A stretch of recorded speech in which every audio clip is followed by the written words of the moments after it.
Hi, my name is Mike Meacham. I'm an engineer here at the Jet Propulsion Laboratory, and I want to talk to you about some of the technologies we're developing for landing bigger and heavier things on Mars. One of which is a much larger supersonic parachute. When we land spacecraft on Mars, we're going extremely fast. We have got to slow down, so we use a parachute, and we use a really big parachute. To make these large parachutes, you have to test them before you go. You need a way to apply the same load that you're going to feel on Mars, and you need a way to do that here on Earth. In the past, we've always used a wind tunnel, but the parachutes themselves are getting so large they don't fit in any of these wind tunnels anymore. We needed a way to apply the same type of wind in a controlled way, and we had to get outside of the building. If you want to go to Mars, you want to go big, then you've got to test big here. You've got to be a little crazy sometimes if you want to do the crazy things.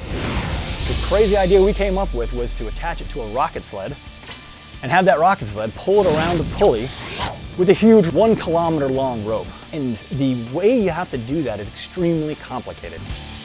Remember that game Mousetrap when you were a kid, when all these little mechanical things had to happen in sequence? This test is a lot like that. There's a whole bunch of stuff that's got to happen in sequence, one after another, for us to be able to test this parachute.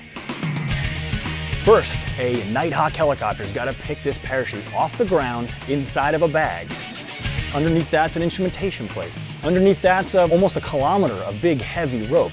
At the bottom of that rope is a 2-foot long steel bullet. It weighs about 100 pounds. That's all swinging up in the air underneath this helicopter. At the bottom of that bullet is a fishing line, a smaller nylon line that goes another 400 meters or so, all the way down to the ground, through some rollers, down through some pipes, around a pulley in the back of the sled, attached to a 300 horsepower winch. That winch is turned on all the time, pulling on this parachute. The helicopter releases the parachute. The winch spools up, sucking the parachute down towards the ground and maintaining tension through the whole line. Our parachute's now inflated. Our winch is still spooling it in, and it's pulling that bullet right down to the ground through all those same rollers, same pipes, into the back of the sled. As soon as that bullet latches into the back of the sled, we've got the parachute. We cut away that fishing line, turn off the winch, light the rockets, and now our rocket sled is pulling our parachute down toward the ground around a pulley. And that's our outdoor wind tunnel. Okay, so you're seeing the parachute rip, right? It looks bad. It's not as bad as it looks, because really the point of these tests is to find these flaws. We want to see how far we can push these parachutes. We want to see what's wrong with them.